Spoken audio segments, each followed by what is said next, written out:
அப்படிப்பட்ட ஒரு ராஜாவாக இந்த மேற்கத்திய தேவன் தன்னை வெளிப்படுத்துகிறார்.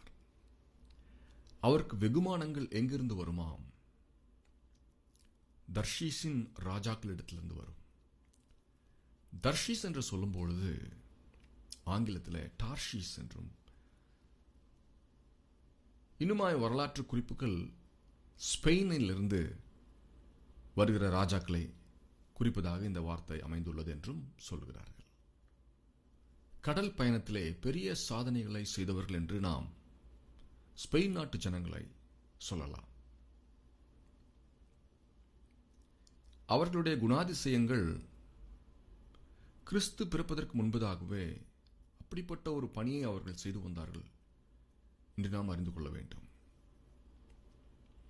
இங்கு சொல்லப்பட்டிருக்கிற தர்ஷீஸின் ராஜாக்கள் மற்றும் தீவுகளின் ராஜாக்கள், இவர்கள் ஒரு குறிப்பிட்ட நபரிடம் போய் தங்களுடைய காணிக்கைகளை கொடுத்தார்கள் என்று எழுதியிருக்கிறது.